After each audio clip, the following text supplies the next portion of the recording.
जय जगन्नाथ सांग माने आपणको आपणकर YouTube channel Creative with TS को स्वागत करुच्ची। आज आम पढ़ा ओडिया व्याकरण जहाँकि मु ये जो पीपीटी बनैबारे बहुत कष्ट करिछि। छंद और अलंकार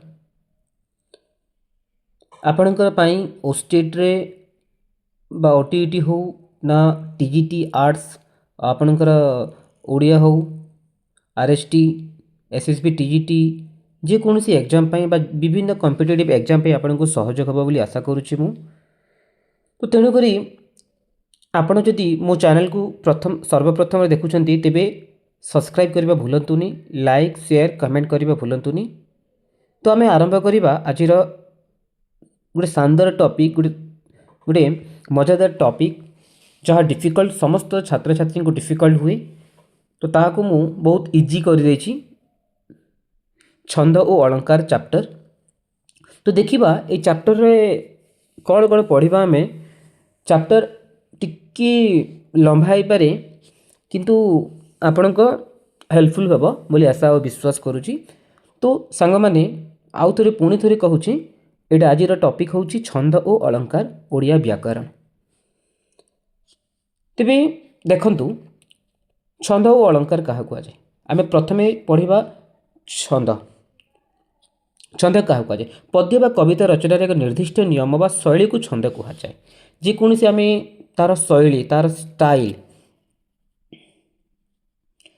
गोटे कविता लिखा गोटे पद्य लिखार गोटे स्टाइल थाए बा गोटे नियम थाए ताकू छंद कहुए।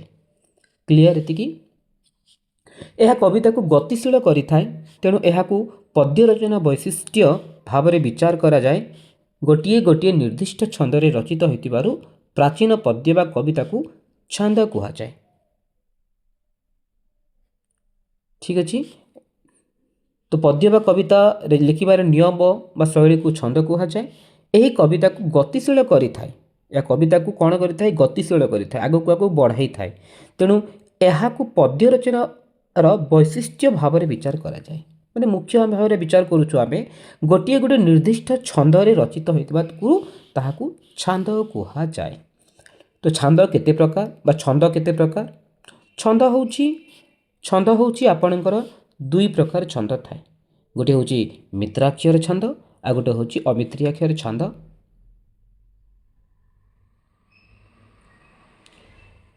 ठीक अच्छे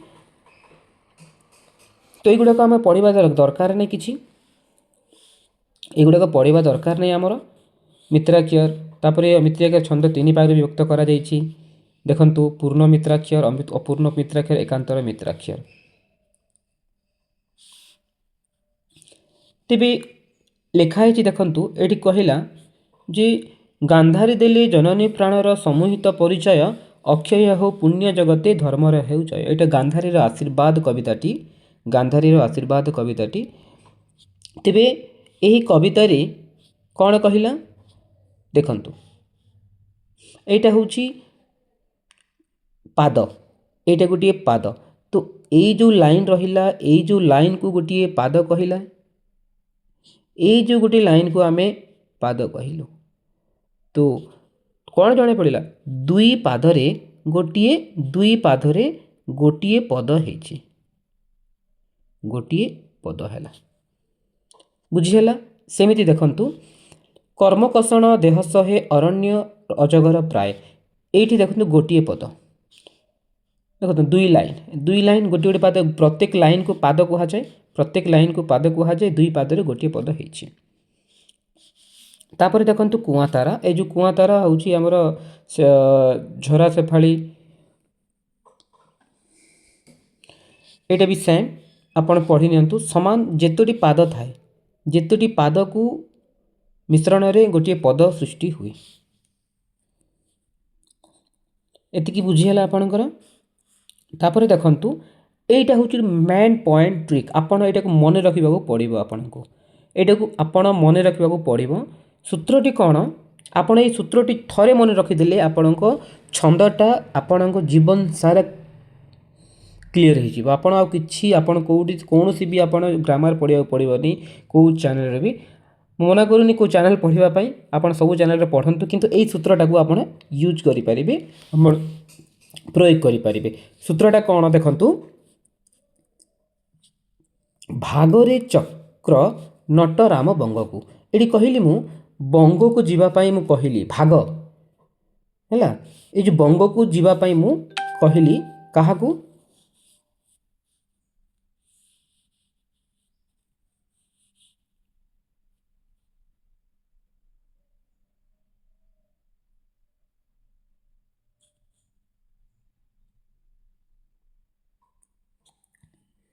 तेरे भागरे चक्र नट राम बंग को मुझे से विदा कली जे भाई माने कहा कहा को चक्र नट राम है भाग भागरे चक्र नट राम बंग को मुझे भाग कहली तो भारे कौन आसिला भागवत बाणी बा या गुज्जरी भी कह जाए यह गुज्जरी भी कह जाए ठीक अच्छे।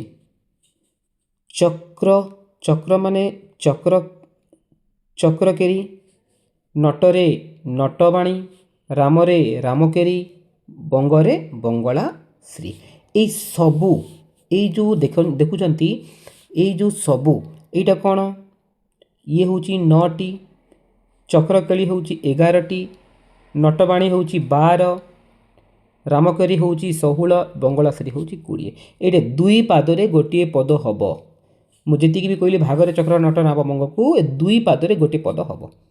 तो आज कंप्लीट पढ़ा आम छंद अलंकार आपन को जहाँ एग्जाम हेल्पफुल हम तेणुक आपड़ टे पेसेंस धरिकी आप भिडियो देखा पड़ो। दुई पादरे गोटे पद हम भागवत बाणी गुज्जरी कहीपर चक्रकेरी नटबाणी रामकेरी बंगलाश्री। तो देखु मुझे कही पाद एवं जति जति पाद माने जो अक्षर जो गीत गाइबा बेले जो लास्ट कौन हुए मिसी जाए। फॉर एग्जांपल मु कहिबी तमे तो गल ल लागिला किंतु मु आ गोटे कहिबी जहाँ भी कहली ल लगैली तो दुईटा दुईटा मिसिला पर ज्योतिपाद हुए। गोटे पादर शेषरे गोटे पादर शेषरे कौन हुए समान अक्षर वर्ण थी दरकार ताकू ज्योतिपाद कहुए ताहा कौन हुए विश्राम नापी आमको साहाय्य करे। तो देखंतु एबे कहिबी मु दांडी वृत्त ये जो दांडी वृत्त मु लिखिनी दांडी वृत्त माने कौन दांडी वृत्त माने कौन कौन भी पादरे किसी अक्षर संख्या सामान हुए आपड़ एति मन रखा पड़ो एटी कौन हुए यार दुईटी पादरे गोटे पद हुए ये दुईटी पादरे दुईटी पाद मुझे भी लिखी युड़ाक सब दुईटी पाद सबू भागरे चक्र नट राम बंग को दुईटी पादरे गोटे पद हम दुईटी पाद एटा गोटे पाद एटा गोटे पाद गोटे पद संपूर्ण कंप्लीट हम। तेणुक कौन है दांडी वृत्त अक्षर संख्या सामान न था जिते अक्षर संख्या सामान नथ कौन लिखे अक्षर संख्या सामान नी आप दांडी वृत्त लिखे जमीक कौन कौन महाभारत हो आम विष्णुगर्भ पुराण हो ये देखुं रामायण हो तो जेकोसी ये देखूँ आप कहला आपण को जे एथु अनंतरे द्रोण विद्यापुत्र शुणती हकारी बाबू तुम्हें जाओ रे मृगया वन हेरी एथु अनंत को पार्वती देवी शुण माल्यवंत पर्वते रहिले रघुराण ये आप काउंट कर दिंतु अक्षर संख्या समान हम ना तेणुक यहीटा हूँ कौन दांडी वृत्त ठीक अच्छे।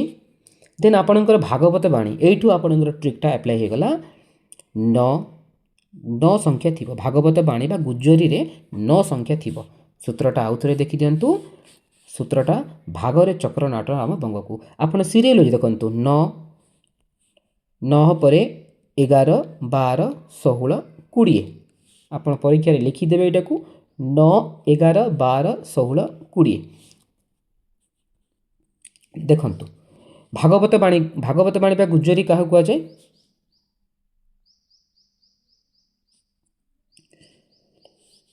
एटा नवाक्षरी वृत्त माने कौन 9 अक्षर विशिष्ट नवाक्षरी छंद भी कहुए नवाक्षरी वृत्त परीक्षा नवाक्षरी वृत्त भी पचारि आपणकर भागवत बाणी बा गुज्जरी न देकी नवाक्षरी वृत्त बा नवाक्षरी छांद भी देथिबो मन रखंतु भागवत बाणी बा गुज्जरी बा नवाक्षरी वृत्त बा नवाक्षरी छांद जहाँ थी भी आप लिखे ये 9 थी देखो प्राणीर भल मंद ବାଣୀ ପ୍ରାଣୀର ଭଲ ମନ୍ଦ ବାଣୀ ମରଣ କାଳେ ତାହା ଜାଣି। ଏଠି 9ଟା ସଂଖ୍ୟା ଥିବ, ଗଣି ଦିଅନ୍ତୁ 1 2 3 4 5 6 7 8 9।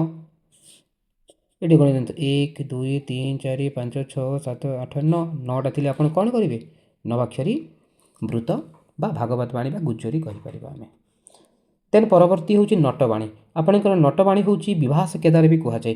ନଟବାଣୀର ଅନ୍ୟ ନାଁ କ'ଣ? ନଟବାଣୀର ଅନ୍ୟ ନାମ ହେଉଛି ବିବାହ ସେକେଦାର। 9 ପରେ ଆପଣଙ୍କର କେତେ ଆସିବ? 9 ପରେ ଆପଣଙ୍କର 11 ଆସିବ। ଭାଗରେ ଚକ୍ର, ଭୁଲ କହିଦେଲି। ଏଠି ସିରିଏଲ ୱାଇଜ୍ ଲେଖା ହେଇନି। ଭାଗରେ ଚକ୍ର ନଟ ଭାଗରେ ଚକ୍ର ନଟ ରାମ।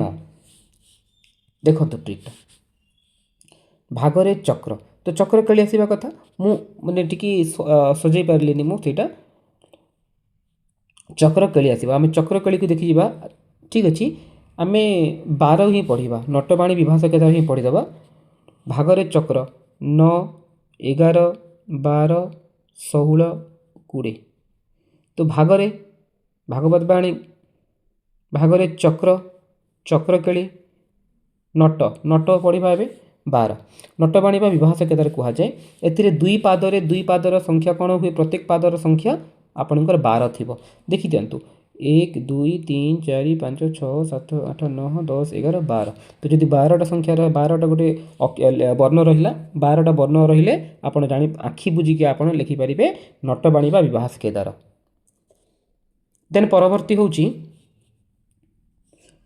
ହେଉଛି ଆପଣଙ୍କର ଚୋଖୀ ତ ଆପଣଙ୍କର ନାହିଁ।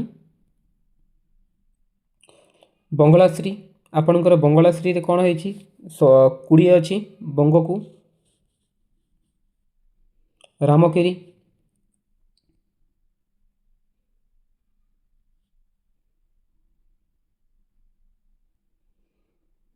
ଦେଖନ୍ତୁ ରାମକେରିରେ କ'ଣ କହିଲା? ରାମକେରିରେ ଅକ୍ଷର ସଂଖ୍ୟା 16 ରହିଲା।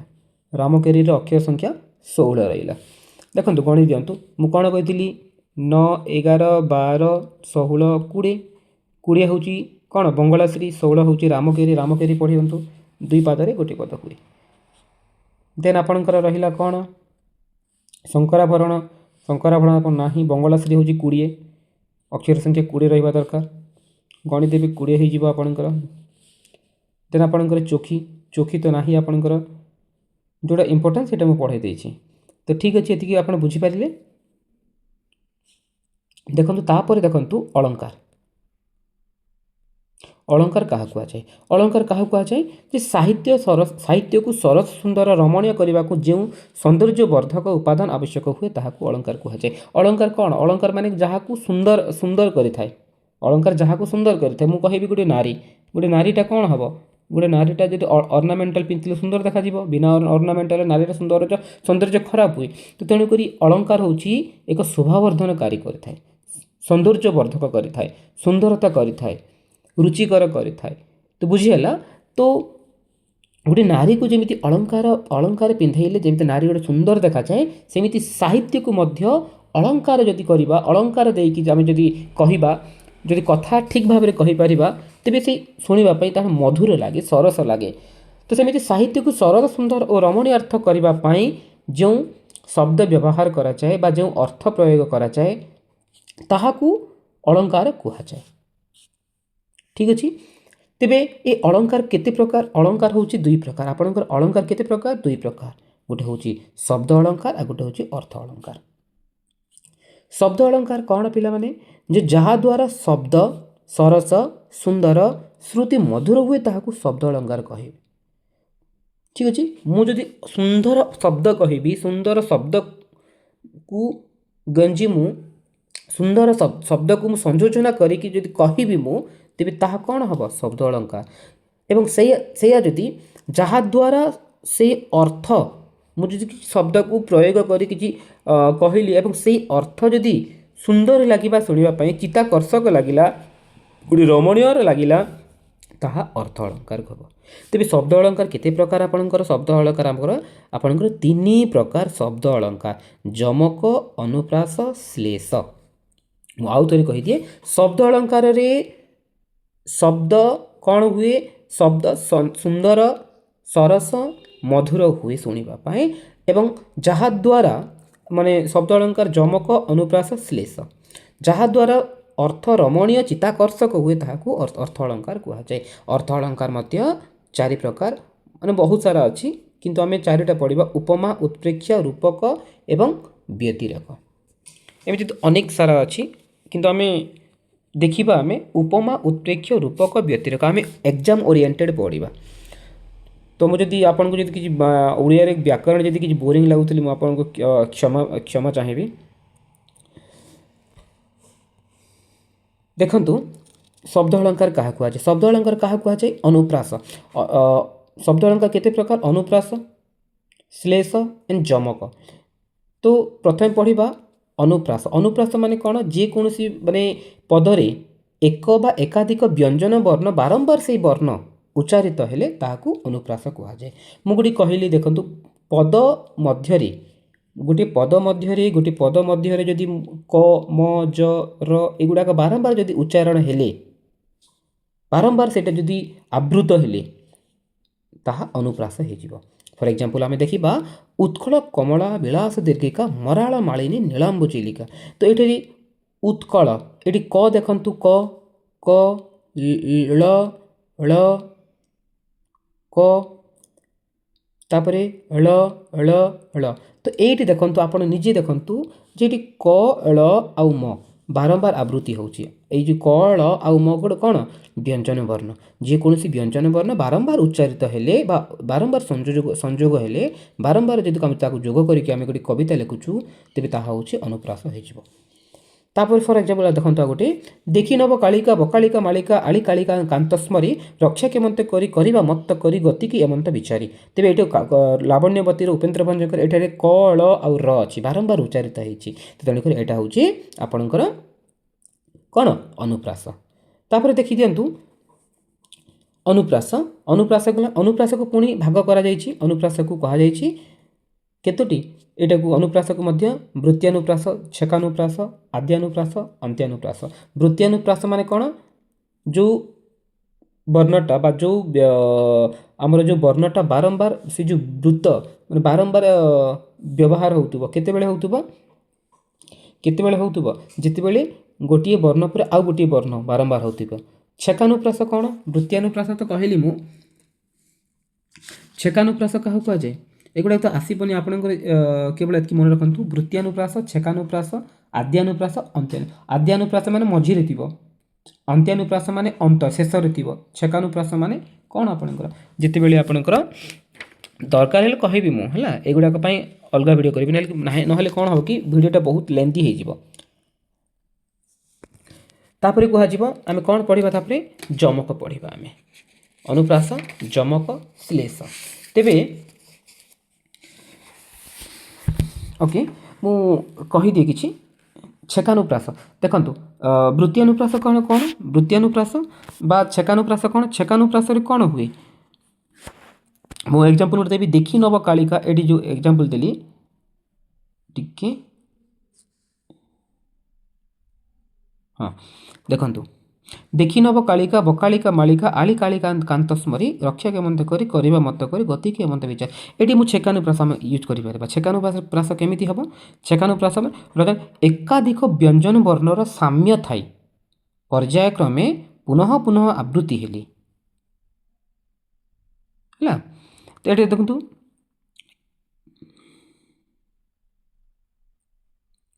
एटार देखंतु आपणकर ल आउ क एटार कौन कौन होइछि गोटे वर्ण को आउ गोटे वर्ण को कौन करुछि सी प्रतिबंधक करुछि ता छेकानुप्रास माने तार ये प्रतिबंधक करुछि गोटे वर्ण को आउ गोटे वर्ण से कौन करुछि ए जो क ल एगुड़ाक कौन करुछि व्यंजन वर्ण गुड़ाक ताको छेकी दउछि तो तेणुकर ताको छेकानुप्रास कहुए। ठीक अच्छे सेमती देखीदेवी आप दरकार नहीं जेकोसी व्यंजन वर्ण थी बारंबार उच्चारण होता आप लिखिपारे अनुप्रास। अनुप्रास मध्य भाग करा वृत्त्यानुप्रास छेकानुप्रास आद्यानुप्रास अंत्यानुप्रास। अंत्यानुप्रास माने जहाँ लास्ट थी अद्यानुप्रास माने आद्य छेकानुप्रास जोटी कि मिडिल मिडिल थी वृत्तानुप्रास माने पूरा वृत्ति भाव में थी पूरा राउंड होती माने पूरा पूरी भाव में थी सहीटा देखो जमक जमक क्या कहुए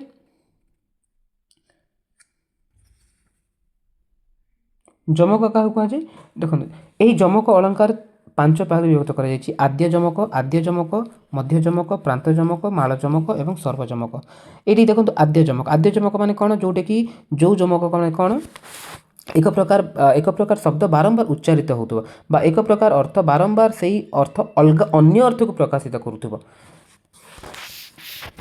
तो ताकू आद्य कह जाए मध्य जमक माने से समान गोटे प्रकार भिन्न अर्थबोधक शब्द यदि मझिरे थी मध्य जमक प्रांत जमक माने से समान शब्दटा समान शब्द कि तार अर्थ अलग होता प्रांतर शेष थी माला माने पूरा पूरा कंप्लीट थी सॉरी माला जमक माला माला होइके थिबो आ सर्वजमक माने पूरा कंप्लीट थिबो पूरा गोटे सेंटेंस रे थिबो मु देखै देबी आपनकर एमसीक्यू रे देखिबी मोर सरला पर एमसीक्यू करिबी मु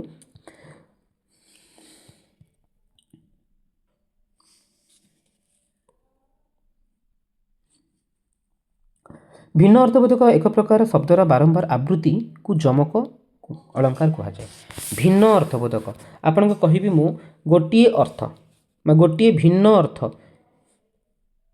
एक प्रकार शब्द जदि एक गोटे प्रकार सिमिलर वर्ड जदि अन्य अर्थ को प्रकाश करुथिबो ताहाको जमक कहा जाए एठी देखंतु देखरे नलिनी ए जो नलिनी प्रथम नलिनी होची गोटे संबोधन करा जायछि आपण जानिछन्ति संबोधन पद काहा को जे मु मोर वीडियो आपण देखिबे आपण टोटल ऑल वीडियो को मारी के आपण देखिबे संबोधन पद कहिछि मु जदि लक्ष्मी लिखिली एठी लक्ष्मी लिखिली ठीक अछि किंतु एई लक्ष्मी भूल हबो कि भूल हबनी केते बेले भूल हबो देखंतु बा केते बेले भूल हबनी मु कहिबी हे लक्ष्मी तेबे एटा ठीक हबो हे लक्ष्मी एटा भूल हबो काहे कि ना जदि आपण जदि संबोधन करूछन्ति जणकू तेबे आपण लक्ष्मी दुर्घई जगार हर्षई हबो ठीक अछि एठी पुणी सेमिति जे देखरे नलिनी एठी नलिनी को संबोधन करा जाउची नलिनी रे पूरित भ्रमंती भ्रमरे ए शोभित एठी लावण्यवती उपेन्द्र पंचकर एटा देखते प्रथम पद रे थिबा नलिनी संबोधन पद पद्मिनी जातीय सुंदरी रमणी द्वितीय अर्थ रे नलिनी अर्थ पुष्करिणी और तृतीय नलिनी अर्थ पद्म सेहीपरि द्वितीय पादरे प्रथम भ्रमर माने अर्थ भ्रमर माने ठीक अछि भ्रमर माने देन द्वितीय भ्रमर माने भूल रे भ्रांति रे तृतीय भ्रमर माने भौरी रे से माने कोन होचंती फॉर एग्जांपल गोटे झील को देखिले गोटे माने बहुत सारा पिला कौन होती लाइन लागती है तो आम से एग्जांपल दे पारि मु तो एठी गोटे फूल को देखिला परी गोटे नलिनी फूल को देखिला परी अनेक भंवर माने से चारिआडे कौन होचंती से माने भ्रांति रे माने भ्रांतरे से माने तांको चारिआडे भंवर खेरुचंती सेम तो ये देखंतु देखरे नलिनी ये नलिनी सामान वर्ड अच्छी किंतु तार मीनिंग अलग होती तेणु ताकू आम कहीपर जमक कहीपर तो आद्य जमक देखो आद्य जमक किछिटा देइछि तबे आपन कहबी बरजीवर से देई मानस बरजीवर से अमति क्लास जगत केवल बलदेव रथंकर एटा बरजीव एटी देखंतु बरजीव एटी बरजी बरसे प्रथम रछि बरजीव रस एटी देखंतु ब जी ब एटा देखंतु ब र जी तो ये जो जीवटा आउ ए बरजी ठीक अच्छे बरजी सामान हूँ बरजीव बरजी ब ये जो रसे को आम काटिदेबा रसे बरजी ब रसे को अलग करवा तो है कि नहीं बरजीव सामान है तो बरजीव सामान है रसे भी सामान हम यही रसे आउ यही रसे सामान है तो यही बरजीव आउ यही बरजीव सामान है तेणुक जेकोसी शब्द सामान थी तार मीनिंग अलग करुवा तेज ताकू जमक कहुए यहाँ आद्यर अच्छी तेणुक यहाँ हूँ आद्य मान प्रथम रही तेणुक यहाँ आद्य जमक कहगला। देन परवर्ती सर्वजमक। सर्वजमक कौन? सर्व माने कौन? सबू, टोटाल गोटे पादरे पूरा पूरी भाव में से ही अर्थ से ही वर्ड थी से ही वर्ड थी। देखो अहिमकर अहिमकर, तापनासे तापनासे, शोभा शोभा, सारस चक्रे सारस चक्रे, किंतु तार मीनिंग अलग थी दरकार। तार मीनिंग अलग रोते तार सर्वजमक है। मालजमक कौन? मालजमक कौन कहीपर आम? तो जो मालजमक कहि तो समान मालजमक कौन हम?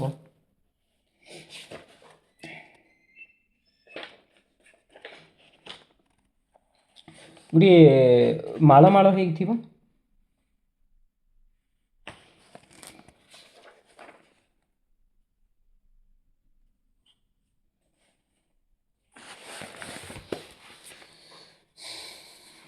तापर देखंतु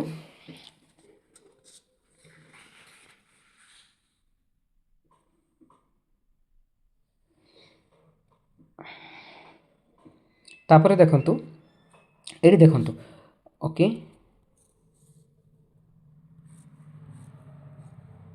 श्लेष। श्लेष कौन आपणकर? श्लेष माने जोठारे गोटे शब्द दुई बा तहुरु अधिक भिन्न अर्थ प्रकाश करिबो। गोटे शब्द से कौन कही समान शब्द जदि अलग अलग मीनिंग बाहर कला तेबे ताहा होउछि जमक। जमक पुणी कहीदे जमक पुणी आद्य जमक, प्रांत जमक, माल जमक, सर्वजमक अच्छी। तेबे एइठी श्लेष पुणी कौन? श्लेष कौन? जी दुई रु अधिक शब्द जदि अनेकार्थ मीनिंग अनेकार्थ प्रकाश कले, अनेक अर्थ माने अनेक अर्थ प्रकाश करे तेबे ताकू श्लेष अलंकार कहा जाए। एई जो शब्द एकाधिक अर्थ प्रकाश करे, जो शब्द एकाधिक अर्थ एक रु अधिक शब्द प्रकाश करिबा ताकू श्लिष्ट पद कहा जाए। टिके धैर्य धरिबा पड़िबो काहेकि ना गछटा आम मंजीटा पकईदेलु आम सांगे सांगे गछ हेब ता फल खाइबा से आशा छाड़तु। धीरे धीरे आपण बुझापी चेष्टा करंतु। तो श्लिष्ट पद तो श्लेष अलंकार तीन प्रकार अभंग, सभंग, भंगाभंग। श्लेष अलंकार केते प्रकार? आपणकर तीन प्रकार अभंग, सभंग, भंगाभंग। तेबे अभंग कौन? अभंग कौन? जोठारे शब्द को न भांगी जोठारे शब्द को आम भांगिबा नाही किंतु भिन्न भिन्न अर्थ प्रकाश करिबा ताहा होछि अभंग। सभंग माने कौन? जोठारे शब्द को भांगी सभंग माने सहित भांगिबा सहित जोठी आम शब्द को भांगिबा सहित भांगिकी तार अर्थ करा जिवो ताहाकू सभंग कहा जाए। और भंगाभंग माने कौन? जोठारे अभंग सभंग उभय मिसी भंगाभंग और सभंग श्लेष हुए। ठीक अच्छे।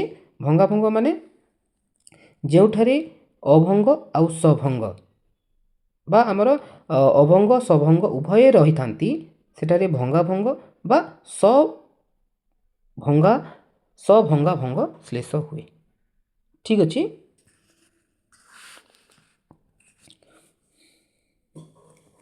तेबे तार देखंतु उदाहरण देखंतु एठी मु कहिबी जे बाबू नाकसिरी दाने योग्य जोसाकू बिहर कानने कर आलिंगनकू। एठी देखंतु मु कौन कही श्लेष श्लेष अलंकार कौन? जी गोटे शब्दटा दुई रु अधिक ता अर्थ प्रकाश करुथिले ताहाकू आमे कौन कहि परिबा? श्लेष कहि परिबा। ताहा पुणी कौन अच्छी अभंग, सभंग, भंगाभंग। अभंग हम कि देखंतु एटा ना सभंग हम ना कौन हम देखंतु आपण जी कहला आपण को कहला ये जी बाबू नाकसिरी एटी एटारे नाकसिरी एटारे प्रथम पद देखंतु नाकसिरी। ए जो नाकसिरीटा ए जो नाकसिरी दान नाकसिरी और दान नाकसिरी माने और दान दुईटी श्लिष्ट पद। श्लिष्ट पद माने कौन केमी जानिबा आमे श्लिष्ट पद बोली? श्लिष्ट पद कहली श्लिष्ट पद काहा कहा जाए? जहाँ अनेकार्थ मीनिंग अनेक अर्थ प्रकाश करुथिबो अनेक अर्थ प्रकाश करुथिबो ताकू श्लिष्ट कहा जाए। श्लिष्ट पद कहि परिबा आमे। ଏହି ପଦ ଦୁଇଟି ଅଭଙ୍ଗ ରୂପେ ଅର୍ଥାତ୍ ଭଙ୍ଗା ନ ଯାଇ ଦୁଇଟି ଭିନ୍ନ ଅର୍ଥ ପ୍ରକାଶ କରୁଛି। ଦେଖନ୍ତୁ ନାକସିରି ଏବଂ ଦାନ ଏ ଯେଉଁ ଶ୍ଲିଷ୍ଟ ପଦ, ଏହି ପଦ ଦୁଇଟି ଅଭଙ୍ଗ ରୂପେ ଦୁଇଟି ଭିନ୍ନ ଅର୍ଥ ପ୍ରକାଶ କରୁଛି। ଯେମିତିକି ନାକ ମୁଁ କହିଲି ସ୍ୱର୍ଗ ବି କହିପାରିବା, ସିରି ବି କହିପାରିବି, ଐଶ୍ୱର୍ଯ୍ୟ ବି କହିପାରିବି, ସମ୍ପଦ ବି କହିପାରିବି, ଅନେକ ମିନିଂ ହେଲା। ଏବଂ ଦାନ ମାନେ ଦାନ ଦେବା, ପ୍ରଦାନ କରିବା। ଠିକ୍ ଅଛି। ଦେନ୍ ଆପଣଙ୍କର ଦେଖନ୍ତୁ ଦ୍ୱିତୀୟ ଅର୍ଥରେ ନାକସିରି, ଏଇ ଯେଉଁ ନାକସିରି ଆଉ ଥରେ ନାକସିରି ଯଦି କହିବି, ନାକର ମାନେ ନାକର ସୌନ୍ଦର୍ଯ୍ୟ, ଦାନ ଅର୍ଥରେ ଛେଦନ କରିବା। ଦେଖନ୍ତୁ ତ ଏଇଗୁଡ଼ାକ ହେଉଛି ଆପଣଙ୍କର କ'ଣ ଶ୍ଲେଷ।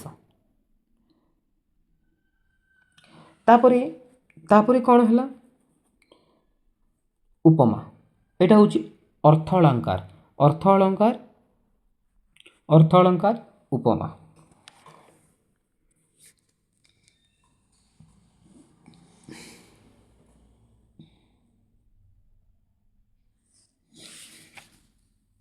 ଆପଣଙ୍କର ଅର୍ଥ ଅଳଙ୍କାର କେତେଟି ରହିଲା? ଅର୍ଥ ଅଳଙ୍କାର ଆପଣଙ୍କର କେତେଟା ରହିଲା? ଆପଣଙ୍କର ପରୀକ୍ଷାରେ କ'ଣ କ'ଣ ଅଛି? ଅର୍ଥ ଅଳଙ୍କାର ଅଛି, ମେ ବି ଥିବ। ତେବେ ଅର୍ଥ ଅଳଙ୍କାର ମୁଁ କହିଦିଏ, ଅର୍ଥ ଅଳଙ୍କାର ଉପମା। ଏଠି ଉପମା କ'ଣ? ଯେଉଁ ବାକ୍ୟରେ ଉପମାନ ଉପମେୟ ସମାନ ଧର୍ମ ବିଶିଷ୍ଟ ହୋଇଥାନ୍ତି ଏବଂ ସେମାନଙ୍କର ମଧ୍ୟରେ ଥିବା ସାଦୃଶ୍ୟ ମୁଁ କହିପାରିବି ପରି, ତୁଲ୍ୟ, ସଦୃଶ୍ୟ, ଯେହ୍ନେ, ଯେସନ, ସରି, ଯଥା ପ୍ରଭୃତି ସାଧାରଣ ବୋଧକ ଶବ୍ଦ ଦ୍ୱାରା ଅଭିହିତ ହୋଇଥାଏ, ସେଠାରେ ଉପମା ଅଳଙ୍କାର ହୁଏ। ଏଇଟା ହେଉଛି ଆପଣଙ୍କର ଉପମାବାଚକ ଶବ୍ଦ। ମନେ ରଖନ୍ତୁ, ଉପମାବାଚକ ଶବ୍ଦ ହେଉଛି ପରି, ତୁଲ୍ୟ, ସଦୃଶ, ଯେହ୍ନେ, ଯେସନ, ସରି, ଯଥା। ଏ ହେଉଛି ଉପମାବାଚକ ଶବ୍ଦ। କ'ଣ ଉପମା ମାନେ କ'ଣ? ଉପମାନ ଓ ଉପମେୟ ସମାନ ଧର୍ମ ବିଶିଷ୍ଟ ହୋଇଥାନ୍ତି ଏବଂ ସେମାନଙ୍କ ମଧ୍ୟରେ ସାଦୃଶ୍ୟ ଥିବା, ସେମାନଙ୍କୁ ସମାନ, ସାଦୃଶ୍ୟ ମାନେ ଇକ୍ୱାଲିଟି, ସଦୃଶ୍ୟ। ଠିକ୍ ଅଛି, ତାହାକୁ କୁହାଯାଏ ଉପମା ଅଳଙ୍କାର କୁହାଯାଏ। ଯାହାକୁ ତୁଳନା ଦିଆଯାଏ, ଆମେ କହିପାରିବା ଯାହାକୁ ତୁଳନା ଦିଆଯାଇଥାଏ ସେ ହେଉଛି ଉପମେୟ। ଆଉ ଯାହା ସାଙ୍ଗରେ ଦିଆଯାଏ ସେଇଟା ହେଉଛି ଉପମାନ। ତ ଉପମେୟ କେମିତି ଦେଖନ୍ତୁ, ଉପମେୟ ଯାହାକୁ ତୁଳନା ଦିଆଯାଏ ବା ଯାହାକୁ ତୁଳନା କରାଯାଏ। ଏବେ କହିବି ମୁଁ ମୁଖ ଚନ୍ଦ୍ର ପରି ସୁନ୍ଦର। କାହାକୁ କହିଲି ମୁଁ? ମୁଖକୁ। ମୁଁ ମୁଖକୁ କମ୍ପେୟାର କରୁଛି କାହା ସାଙ୍ଗରେ? ଚନ୍ଦ୍ର ସାଙ୍ଗରେ। ମୁଁ କାହାକୁ କମ୍ପେୟାର କଲି? କାହାକୁ କଲି? ମୁଖକୁ କଲି। କାହା ସାଙ୍ଗରେ କଲି? ଚନ୍ଦ୍ର ସାଙ୍ଗରେ କଲି। ତ ମୁଖ ହେଉଛି ଆପଣଙ୍କର ଉପମେୟ ଏବଂ ଆପଣଙ୍କର ଉପମାନ ହେଉଛି ଚନ୍ଦ୍ର। ଏତିକି ମନେ ରହିଲା ଆପଣଙ୍କର। ଠିକ୍ ଅଛି। ତେବେ ଆପଣଙ୍କର ଏକ୍ଜାମ୍ପଲ୍ ବୁଝିପାରିଲେ ଆପଣ? ଏଠି ଦେଖନ୍ତୁ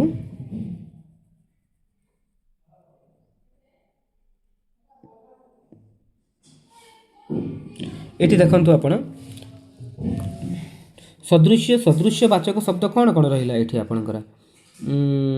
ମୁଖ ପରି, ଏଠି ପରି ଦେଖନ୍ତୁ, ପରି ହେଉଛି ସଦୃଶ୍ୟ। ଆପଣଙ୍କର ଯେଉଁ ଉପମାବାଚକ ଶବ୍ଦ ଆପଣଙ୍କର ପରି ରହିଲା। ତେବେ ମୁଖଚନ୍ଦ୍ର, ମୁଁ ଆଉ ଗୋଟେ ଏକ୍ଜାମ୍ପଲ୍ ଦେବି। ମୁଁ ତାଙ୍କର ମୁଖଚନ୍ଦ୍ର ଦର୍ଶନ କଲି। ମୁଁ ତାଙ୍କ ମୁଖଚନ୍ଦ୍ର ଦର୍ଶନ କଲି। ତ ମୁଖ ମାନେ କାହାର? ଚନ୍ଦ୍ର ସାଙ୍ଗରେ ତୁଳନା କରୁଛି। କାହାକୁ? ମୁଖକୁ କରୁଛି ମୁଁ। ତ ମୁଖ ହେଉଛି ଉପମେୟ ଏବଂ ଚନ୍ଦ୍ର ହେଉଛି, ମୁଁ କାହା ସାଙ୍ଗରେ କଲି? ମୁଁ ଏଠି ଚନ୍ଦ୍ର ସାଙ୍ଗରେ କଲି, ତ ଚନ୍ଦ୍ର ହେଉଛି ଉପମାନ।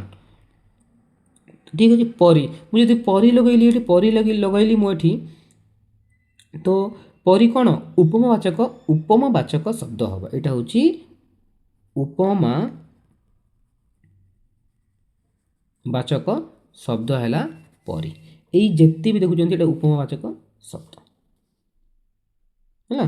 ମୁଖ ଚନ୍ଦ୍ର ପରି ସୁନ୍ଦର। କାହା ପରି ସୁନ୍ଦର? ଚନ୍ଦ୍ର ପରି। ସୁନ୍ଦର ହେଉଛି ସାଧାରଣ ଧର୍ମ। ଏ ସୁନ୍ଦର ହେଉଛି ସାଧାରଣ ଧର୍ମ। କେମିତି? ଏ ସୁନ୍ଦର ହେଉଛି ସାଧାରଣ ଧର୍ମ। କାହାର? ସାଧାରଣ ମାନେ କ'ଣ? ସାଧାରଣ ଧର୍ମ ମାନେ ମୁଖ ବି ସୁନ୍ଦର ଏବଂ ଚନ୍ଦ୍ର ବି ସୁନ୍ଦର, ଏଇ ଦୁଇ ଜଣଙ୍କର କମନକୁ ବୁଝେଇଲା, ସାଧାରଣକୁ ବୁଝେଇଲା। ଦେଖନ୍ତୁ ମୁଖ ବି ସୁନ୍ଦର ଏବଂ ଚନ୍ଦ୍ର ବି ସୁନ୍ଦର, ତ ଦୁଇ ଜଣଙ୍କର ସମାନ ଧର୍ମ ବୁଝେଇଲା, ଦୁଇ ଜଣଙ୍କ ସମାନ ଧର୍ମକୁ ବୁଝେଇଲା, ତେଣୁକରି ଏଇଟା ହେଉଛି ସାଧାରଣ ଆପଣଙ୍କର ଧର୍ମ। ତ ଏଇଠୁ ଆପଣଙ୍କର ପରି ମାନେ ମୁଁ କହିବି ଯେଉଁ ରୂଢ଼ିରେ ଅଛି କ'ଣ ସେଇଟା ଉପମାବାଚକ ରୂଢ଼ି ନା କ'ଣ, ସେଇଟା ତୁଳନାତ୍ମକ ରୂଢ଼ି, ପରି ଲାଗେ, ତୁଳନାତ୍ମକ ରୂଢ଼ିରେ ପରି ଲାଗେ। ଏଇଠି ଦେଖନ୍ତୁ ପରି, ତୁଲ୍ୟ, ସଦୃଶ, ଯେନେ, ଯେସନେ, ସରି, ଯଥା, ଏଗୁଡ଼ାକ ହେଉଛି ଆପଣଙ୍କର ଉପମାବାଚକ ଶବ୍ଦ ଏବଂ ସହିତ ହେଉଛି ଆପଣଙ୍କର କ'ଣ, ସହିତ ହେଉଛି ଆପଣଙ୍କର ସାଧାରଣ ଧର୍ମ। ତ ଏତିକି ରହିଲା, କ୍ଲିଅର, ଥ୍ୟାଙ୍କ ୟୁ। ତାପରେ ଭିଡ଼ିଓଟା ଲମ୍ବା ହେଇପାରେ କିନ୍ତୁ ଆପଣଙ୍କ ପାଇଁ ବହୁତ ସାହାଯ୍ୟ କରିବ ଆପଣଙ୍କୁ। ଏଠି ଆପଣ ପଢ଼ି ଦିଅନ୍ତୁ, ଦେଖନ୍ତୁ ମୁଁ ଯାହା କହିଲି। ଖଣ୍ଡ ଖଣ୍ଡ ଧଳା ମେଘ ସୁନୀଳ ଅମ୍ବରେ ବାସୋଇ ବୋଇତ ଯଥା ନୀଳ ସମୁଦ୍ରରେ। ଏଠି ଦେଖନ୍ତୁ ଖଣ୍ଡ ଖଣ୍ଡ ଧଳା ମେଘ ଖଣ୍ଡ ଖଣ୍ଡ, ଆକାଶରେ ଯେଉଁ ମେଘମାଳ ଥାନ୍ତି ସେମାନେ ଖଣ୍ଡ ଖଣ୍ଡ ଥାନ୍ତି। ସୁନୀଳ ଅମ୍ବରରେ, ସେ ଯେଉଁ ନୀଳ ଅମ୍ବରରେ ଥାନ୍ତି, ଭାସନ୍ତି ସେମାନେ। ଭାସୋଇ ବୋଇତ ଯଥା ନୀଳ ସମୁଦ୍ରରେ, ତ ଯେମିତି ଉପରେ ଆକାଶ ମାର୍ଗରେ ଖଣ୍ଡ ଖଣ୍ଡ ଧଳା ମେଘ ମାନେ ଅମ୍ବର ମାନେ କ'ଣ, ଆକାଶରେ କ'ଣ ଭାସମାନ କରନ୍ତି, ସେମିତି ଏଇ ନଦୀରେ କ'ଣ ହୁଏ, ନୀଳ ସମୁଦ୍ରରେ କ'ଣ ହୁଏ, ବୋଇତ ହେଉଛି କ'ଣ, ଗୋଟେ ଡଙ୍ଗା, ଭାସୋଇ ବୋଇତ ଯଥା ନୀଳ ସମୁଦ୍ରରେ। ତ ଏଇଠି ଯଥା ଆପଣଙ୍କୁ କ'ଣ କହିଲା, ଏ ଯଥା ହେଉଛି ଆପଣଙ୍କ ଉପମାବାଚକ ଶବ୍ଦ ହେଲା, ଏ ଯଥା ହେଉଛି ଆପଣଙ୍କର ଉପମାବାଚକ ଶବ୍ଦ। ତେବେ ଏଠାରେ ଆପଣଙ୍କର ଉପମେୟ ହେଉଛି, ଉପମେୟ କିଏ, ସୁନୀଳ ଅମ୍ବରରେ ହେଲା। ବୁଝନ୍ତୁ ଏଠି ଏଇ ଯେଉଁ ସୁନୀଳ ଅମ୍ବର ମୁଁ ସାଙ୍ଗରେ କାହାକୁ ତୁଳନା କଲି, ମୁଁ ନୀଳ ସମୁଦ୍ର ସାଙ୍ଗରେ କଲି ହେଲା, ମୁଁ ନୀଳ ସମୁଦ୍ର ସାଙ୍ଗରେ କଲି।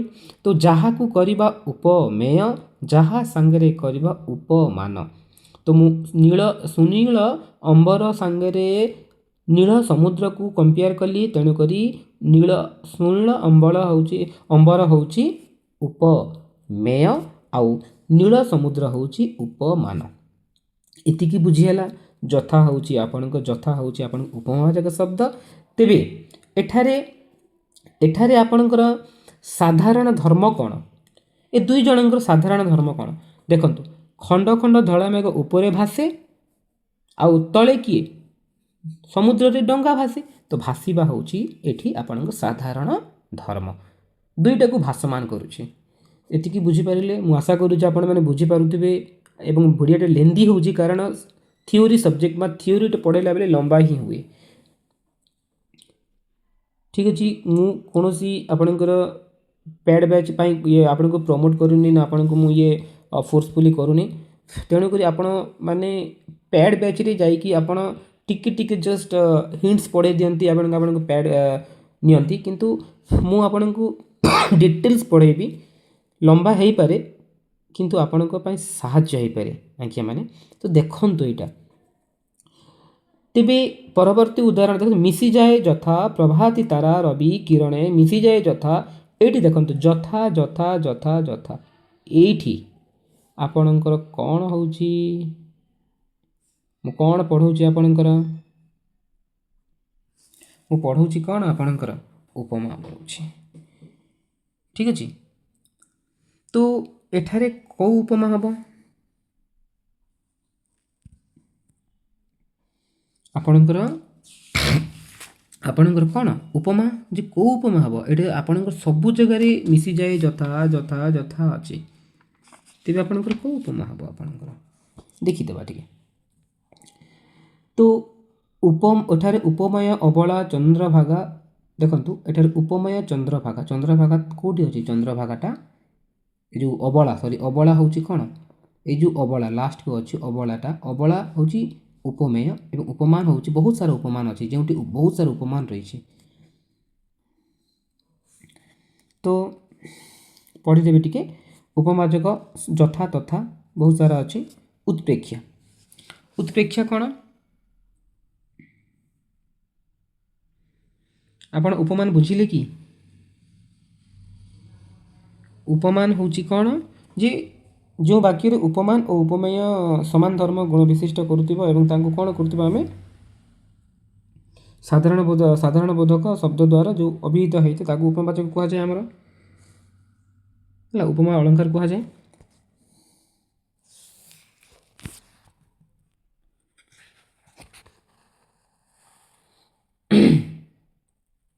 तापर आपनकर रहिला कौन टिकी एक मिनट रुहतु तापर रहिला आपनकर पढ़िबा आमे उत्प्रेक्षा आपनकर उत्प्रेक्षा जानिछन्ती आपण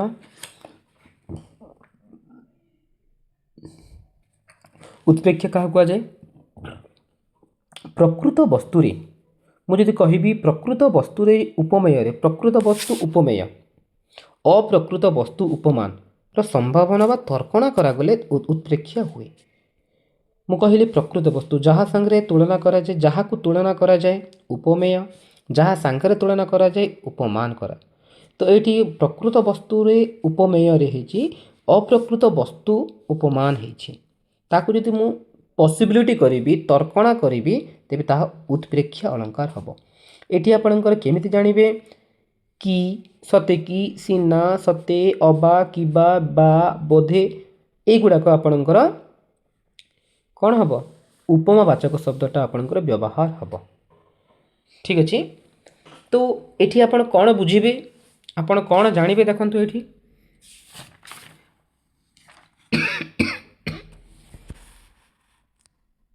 सॉरी उपमावाचक उपमावाचक उपमा हुए ये आम उत्प्रेक्षावाचक उत्प्रेक्षा पढ़ुची मु उत्प्रेक्षावाचक कौन हम कि सते कि सिना सते अबा किबा बा बोधे सते किबा सिना माने तुम जो पॉसिबिलिटी करुच कहा संगे उपमेय को उपमान संगे प्रकृत वस्तु संगे अप्रकृत वस्तु को आम तर्कणा करुचु पॉसिबिलिटी करुचु आम फॉर एग्जांपल श्वेतांग चढ़े गुहा समुद्गत निरभेदी किबा उठे ऐरावत किबा लागिला किबा तो आपण आखि बुझिके कौन करेंगे उत्प्रेक्षा मारिबे आपण सते कि थिबो सिना थिबो तेबे आपण कौन करेंगे उत्प्रेक्षा आपण करेंगे।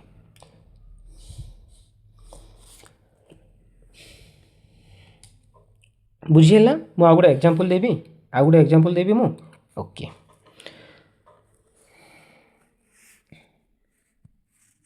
देखुची मु कहली एग्जांपल देली चुंबी चरण को चिकुर चुंबी चरण को चिकुर राजी दोले चरमे लिखी होनी ये मोबाइल रे कॉल सेमती हम राजी दोले चरमे चरमे लिखी होनी ये तो देखंतु मु कहि दउची चुंबी चरण को चिकुर राजी दोले चरमे मदन केतन उड़ई किबा शोभा आश्रमे एठी मु आपणकर उत्प्रेक्षा वाचक कौन है किबा लगिला आपण किबा अच्छी कि नहीं देखो किबा अच्छी यस तो किबा अच्छी तो तार उत्प्रेक्षा वाचक एठारे कौन होची जे पत्र नायिका चंद्रभागार चिकुर राजी है शोभा आश्रमर मदन केतन सह तार तर्कणा करा जाउची आउ गोटे पद को आउ गोटे पद संगे मु तर्कणा कले कौन हम ताहा उत्प्रेक्षा हम तो ये देखंतु देखंतु श्वेतांग चढ़ई गुहा समुद्गत ये तो श्वेतांग माने चढ़ई माने कौन होउचंती समुद्गत भाव से माने कौन उड़ुचंती निरभेदी किबा उठे ऐरावत ये जो ऐरावत माने कौन आपण कहा माने आपण पॉसिबिलिटी करूछु आमे हाथी को हैला तर्कणा करूछु आमे पॉसिबिलिटी दउछु जेमिति सीए उड़ीबो ये उड़ीबो कि तेणु करी ताकू उत्प्रेक्षा कहा जाए ठीक अछि आपण बुझुथिबे देन आपणकर कौन आसीबो देन आपणकर आसीबो आपणकर रूपक आसीबो आपणकर रूपक कौन देखंतु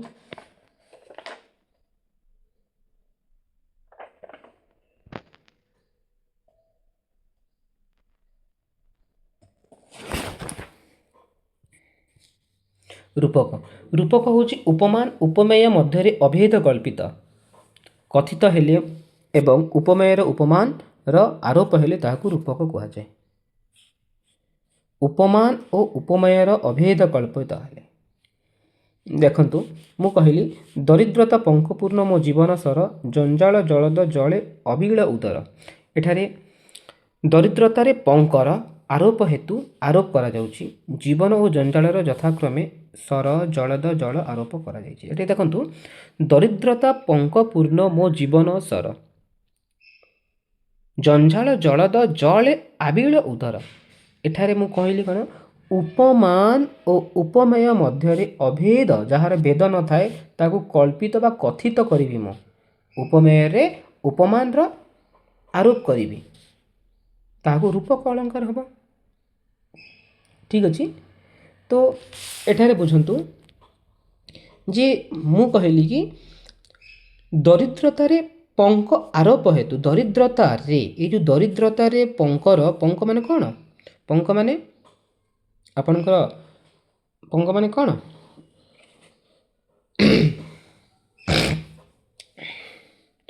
कादुଅ ना आपणकर पंक माने पद्मफूल लिखंतु आपण। ठीक अच्छे पंक पंकपूर्ण मो जीवन सर माने दरिद्रता जीवन जेमिति थाए जो कष्टरे बीते सेमिति गोटे पद्मफूल मध्य कौन केमिति गोटे कादुअरे फुटी थाए मो जीवन सर माने जीवनटा कहा संगे कहा जाउछि जो पंकपूर्ण जीवनटा जंजाल जलद जले आबिल उदर। एठारे कहिला ए दरिद्रता पंक दरिद्रतार रूपक पंक मु कहा संगे मु पंक पंक माने कहा समान करा होछि गोटे पंक गोटे कादुଅ गोटे जेमिति गोटे कादुଅ जेमिति कि गोटे नीचरे थाए सेमिति दरिद्र रूप माने ताहाकू कहला दरिद्रता रूपक रूपक पंक जीवन सर। एठारे जीवन सर माने जीवन रूपक सर एठारे दुईटा बुझंतु दरिद्रता रूपक पंक एवं जीवन रूपक सर हैला। तेबे एटा होउची आपनकर रूपक अलंकार जीव बातरे आपनकर रूपक हबो एटा। ठीक अछि उपमा बुझंतु एठी जे उपमा और रूपक मध्य प्रभेद कौन डिफरेंट कौन रहिला।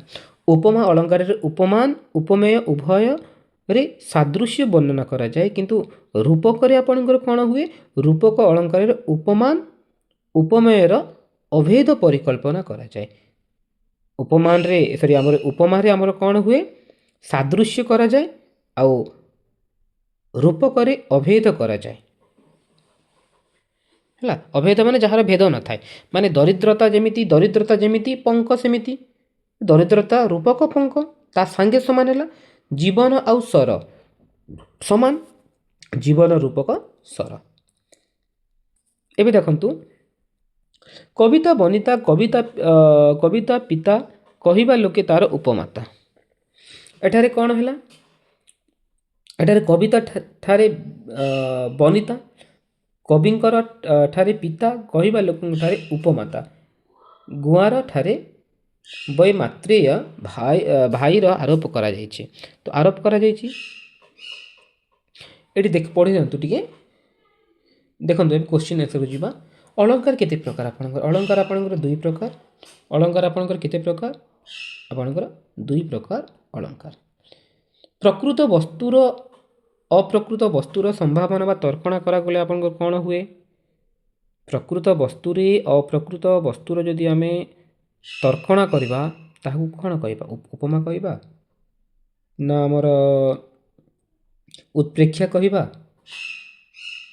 रूपक कहबा ना व्यतिरेक कहबा एटा होची आपनकर कोन हबो उत्प्रेक्षा हबो। काहे कि उत्प्रेक्षा हबो मु कहितली प्रकृत वस्तु रे अप्रकृत वस्तुर तर्कणा बा संभावना करा गले आपनकर हबो। उपमान ओ उपमेयर मध्य अभेद किंतु अभेद थाए ताको अलंकार हुए है उपमान और उपमेय मध्य अभेद थाए तेबे सेटा को अलंकार हुए अभेद थिले मु एबे कहिछि अभेद थिले एबे पढैछि ताहा हुए रूपक हुए ताहा होछि रूपक। देन आपनकर परवर्ती प्रश्न होछि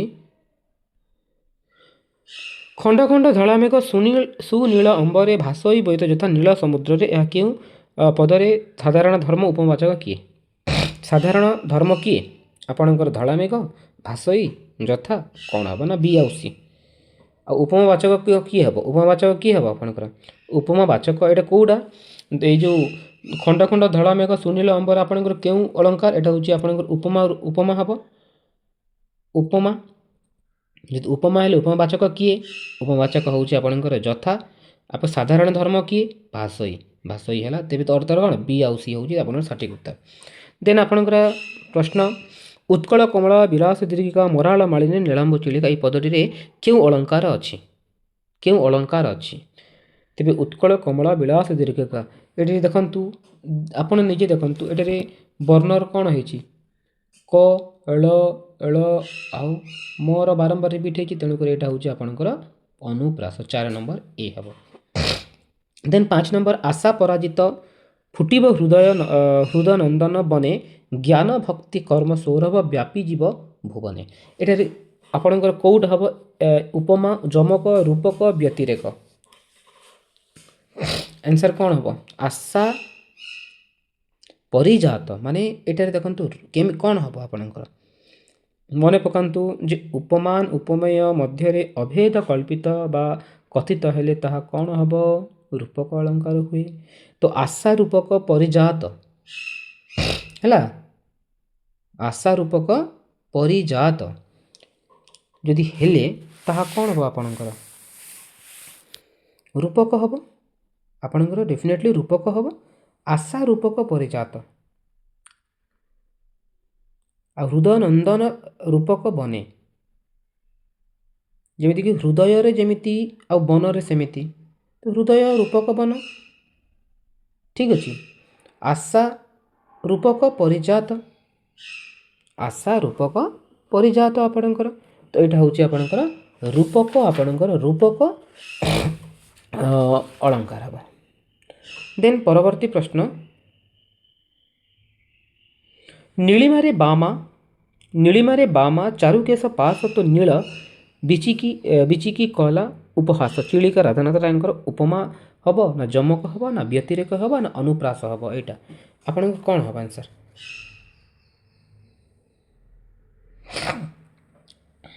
ଆନ୍ସର ଦିଅନ୍ତୁ।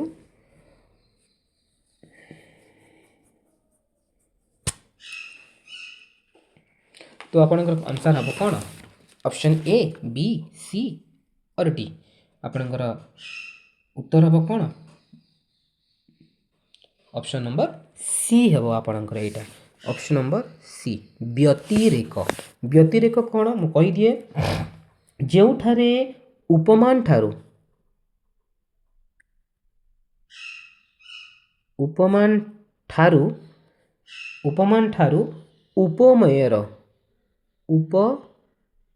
ଉପମେୟର ଅଧିକ କଥିତ ହେଇଥାଏ। ଆମେ ଉପମାନକୁ ଛାଡ଼ିକି ଉପମେୟକୁ ଯଦି ଇମ୍ପୋର୍ଟାଣ୍ଟ ଦେବା ଆମେ, ତାହା କ'ଣ? ବ୍ୟତିରେକ ହେବ। ବ୍ୟତିରେକ ହେବ। ମୁଁ ଏଠି କହିଲି କି ନୀଳିମାରେ ବାମା ଚାରୁକେଶ ପାଶ ତ ନୀଳ ବିଚିକା କଲା ଉପହାସ। ଏଠାରେ କ'ଣ ହେଉଛି? ଉପମା ହେଉଛି କିଏ?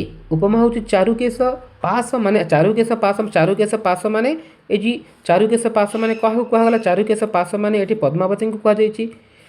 ନୀଳ ବିଚିକି କଲା ଉପହାସ। ଏଠାରେ ଚିଲିକାର, ବୁଝନ୍ତୁ, ନୀଳ ବିଚିକା କଲା, ଚିଲିକାର ନୀଳ ବିଚିକା ଠାରୁ, ମାନେ ଏଠାରେ ଏଇଟା ଉପମାନ ହେଉଛି, ଏଇଟା ହେଉଛି ଉପମେୟ, ଏଇଟା ହେଉଛି ଉପମେୟ, ଏଇଟା ହେଉଛି ଉପମେୟ, ଆଉ ଏଇଟା ହେଉଛି ମାନ। ତେବେ କାହାର କଥିତ ବେଶୀ ହେଇଛି? ଉପମେୟର କଥିତ ବେଶୀ ହେଇଛି ହେଲା। କାହାର ହେବା କଥା? ଉପମାନର ହେବା କଥା। ଯେଉଁଠି ଉପମାନର ଠୁ ଉପମେୟର କଥିତ ଅଧିକ ହେଲେ ତାହାକୁ କୁହାଯାଏ କ'ଣ? ବ୍ୟତିରେକ କୁହାଯାଏ। ଠିକ୍ ଅଛି। ତାପରେ ଦେଖିବା, କ୍ଷପଣେ ତୋହରି ସଲିଳେ ହୀରକର ଉତ୍ସ ଉଠିଲା ସଲିଳେ, ଏହି ପଦରେ କେଉଁ ଅଳଙ୍କାର ଅଛି? କେଉଁ ଅଳଙ୍କାର ଅଛି ଦେଖନ୍ତୁ। ଯମକ ଶ୍ଲେଷ ଅନୁପ୍ରାସ ରୂପକ। କ୍ଷପଣେ କ୍ଷପଣେ ତୋହରି ସଲିଳେ ହୀରକ ଉତ୍ସ ଉଠିଲା ସଲିଳେ। ଏଠାରେ କ'ଣ ହେଇଛି ଆପଣଙ୍କର? ଏଠାରେ ଯମକ ହେବ। କେଉଁ ଯମକ ହେବ? ଯମକ ଯଦି ହେଲା ଆପଣଙ୍କର ଯମକ ହେବ, ଶ୍ଲେଷ ହେବନି, ଅନୁପ୍ରାସ ହେବନି, ରୂପକ ବି ହେବନି। କାହିଁକି ଦେଖନ୍ତୁ, କ୍ଷପଣେ କ୍ଷପଣେ ହେଲା। ତେବେ ଏଇ ଯେଉଁ ୱାର୍ଡ଼ ଦେଖନ୍ତୁ ସମାନ ସମାନ ଅଛି। କ୍ଷପଣେ କ୍ଷପଣେ କ୍ଷପଣେ ସଲିଳେ ସଲିଳେ ହେଲା। ତ ଏଇଟା ହେଉଛି ଆଦ୍ୟ ଯମକ ନା ମଧ୍ୟ ଯମକ? ଏଇଟା ହେଉଛି କେଉଁ ଯମକ? ଆପଣଙ୍କର ମଧ୍ୟ ଯମକ ହେବ ହେଲା। ଏଇଟା ହେଉଛି ମଧ୍ୟ ଯମକ ହେବ। ତେବେ ତାର 7 ନମ୍ବର କ୍ୱେଶ୍ଚିନ୍ର ଆନ୍ସର୍ ହେଉଛି ଯମକ। ତ କେଉଁ ଯମକ ହେବ ଆପଣଙ୍କର? ଆଦ୍ୟ ନା ପ୍ରାନ୍ତ? ଏଟା ହେଉଛି ନା କ'ଣ ହେବ? ଆଦ୍ୟ ନା ପ୍ରାନ୍ତ? ବୁଝନ୍ତୁ, ସଲିଳେ ଲାଷ୍ଟକୁ ଅଛି ହେଲା। ମୁଁ ଯଦି କହିବି ଏଇଟାକୁ କମା ଦେବା କଥା, କ୍ଷପଣେ କ୍ଷପଣେ ତୋହରି ସଲିଳ ସଲିଳେ ଳେ ଆଉ ଳେ ଲାଷ୍ଟରେ ଅଛି। ତେବେ ଏଇଟା ହେଉଛି ଆପଣଙ୍କର ପ୍ରାନ୍ତ ଯମକ। ପ୍ରାନ୍ତ ମାନେ ଶେଷରେ ଥାଏ, ପ୍ରାନ୍ତ ଯମକ। ଦେନ୍ ଆପଣଙ୍କର ପରବର୍ତ୍ତୀ ପ୍ରଶ୍ନ ହେଉଛି, ଗୋଟିଏ ଅର୍ଥ ଭିନ୍ନ ଭିନ୍ନ ଅର୍ଥରେ ରଚନାରେ ବାରମ୍ବାର ପ୍ରଯୁକ୍ତ ହେଲେ କି ଅଳଙ୍କାର ହୁଏ? ଗୋଟିଏ ଅର୍ଥ ଭିନ୍ନ ଭିନ୍ନ ଅର୍ଥରେ ଅନୁପ୍ରାସ ତ ହେବନି, ଯମକ, ଶ୍ଲେଷ, ବ୍ୟତିରେକ କେଉଁଟା ହେବ? ଆପଣଙ୍କର ଯମକ ବି ହେବନି। ଯମକ ମାନେ କ'ଣ? ଆପଣଙ୍କର ଯମକ ମାନେ ଭିନ୍ନ ଅର୍ଥବୋଧକ ଏକ ବା ଏକ ପଦ ଭିନ୍ନ ଭିନ୍ନ ମାନେ ଗୋଟିଏ ଶବ୍ଦ ଭିନ୍ନ ଅର୍ଥ କହିଲେ, କିନ୍ତୁ ଅଧିକ ହେଲେ କ'ଣ କହିପାରିବା? ଆମେ ଶ୍ଲେଷ କହିବା। ତାପରେ ଦେଖନ୍ତୁ, ବିକଟ ବିକଟ ସୁଗ୍ରୀବ ମୋଡ଼ିଲା ଜାଗପଶୁ ପରାଧରି ବାତସୁତ ସୃଷ୍ଟି ମହାଶନି ହନୁ ଶାନ୍ତ ଚୁରି ବୈଦେହୀ ସେ ବିଳାସର। ଏଇଟା କେଉଁଟା ହେବ? ଆଦ୍ୟ ଯମକ, ମଧ୍ୟ ଯମକ, ଏ ଆଉ ବି ଠିକ୍ ନା ପ୍ରାନ୍ତ ଯମକ ଠିକ୍? ଆପଣଙ୍କର କ'ଣ ହେବ? ଏଇଠି ଦେଖନ୍ତୁ ଯେ ବିକଟ ସୁଗ୍ରୀବ ଦୁଇଟା ଅଛି, ଠିକ୍ ଅଛି। ମହାଶନି ଦୁଇଟା ଅଛି। ତ ଆପଣ କହିଥିଲି କ'ଣ? ଯେତେବେଳେ ଆପଣଙ୍କର ଯମକ ହେବ କ'ଣ? ଯେତେବେଳେ ଗୋଟିଏ ଶବ୍ଦଟା ଯଦି ତାର ଭିନ୍ନ ଅର୍ଥକ ପ୍ରକାଶ କଲେ କେତେବେଳେ ହେଇପାରେ? ତାହା ପ୍ରାନ୍ତରେ ହେଇପାରେ, ମଧ୍ୟରେ ହେଇପାରେ, ଆଦ୍ୟରେ ହେଇପାରେ, ମଧ୍ୟରେ ହେଇପାରେ, ପ୍ରାନ୍ତରେ ହେଇପାରେ। ତେବେ ଏଇଟା ହେଉଛି ମଧ୍ୟରେ ଅଛି, ତେଣୁକରି ଏଇଟା ହେଉଛି ମଧ୍ୟ ଯମକ ହେବ। ତ ଆପଣ ବୁଝିପାରିଲେ? ମୁଁ ଆଶା କରୁଛି ଆପଣ ବୁଝିପାରିଥିବେ। ଯଦି ଭିଡ଼ିଓଟି ଭଲ ଲାଗିଲେ ଆପଣ ସେୟାର କମେଣ୍ଟ କରନ୍ତୁ ଏବଂ ଲାଇକ୍ କରନ୍ତୁ। ଯଦି ମୋର କିଛି ଭୁଲ ହେଇଛି ଆପଣ କମେଣ୍ଟ କରନ୍ତୁ, ଯାହାଫଳରେ ମୋର ଭୁଲକୁ ମୁଁ ରେକ୍ଟିଫାଏ କରିପାରିବି। ରହିଲି, ନମସ୍କାର।